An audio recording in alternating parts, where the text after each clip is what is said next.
মিনুর সাথে কথা বলার সময় ঝিল স্পষ্ট জানিয়ে দেয় যে সে সাক্ষ্যকে ডিভোর্স দিয়ে দেবে এবং এর বিনিময়ে কোনো খোরপোশ বা টাকা পয়সা সে নেবে না। ঠিক সেই মুহূর্তে সাক্ষ্য ড্রাইভার ঝিলকে নিতে এলে ঝিল তাকে কড়া ভাষায় ফিরিয়ে দেয়। সে বলে, আমি একাই যেতে পারবো, আপনি বরং এখান থেকে যান, না হলে আমাদের বস্তির ছেলেদের তো চেনেনি, আপনার গাড়ির অবস্থা খারাপ করে দেবে। ভয় ড্রাইভার সেখান থেকে চলে যায়।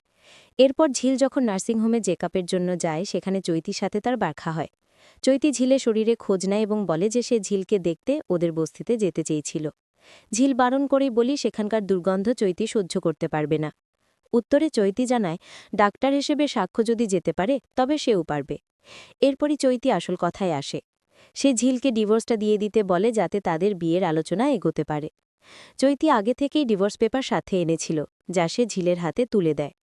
তখন ঝিলের সাথে থাকা বান্ধবী প্রশ্ন তোলে, সাক্ষ্যবাবু তো সবার সামনে ঝিলকে নিজের স্ত্রী হিসেবে স্বীকার করেছেন, তাহলে এখন আবার আপনাকে বিয়ে করবেন কেন? ঝিল বান্ধবীকে থামিয়ে ধমক দেয়। তখন চৈতি বুঝিয়ে বলে, তোমার বান্ধবী খুব বোকা, সেদিন অপারেশন টেবিলে যদি কোনো অঘটন ঘটত তবে ডাক্তার হিসেবে সাক্ষ্যই ফেসে যেত। সেই আইনি ঝামেলা এড়াতেই পরিস্থিতির চাপে সাক্ষ্য তখন ঝিলকে স্ত্রী পরিচয় দিতে বাধ্য হয়েছিল। সবশেষে চৈতি তাদের কেবিলে আসতে বলে চলে যায়। হাতে ডিভোর্স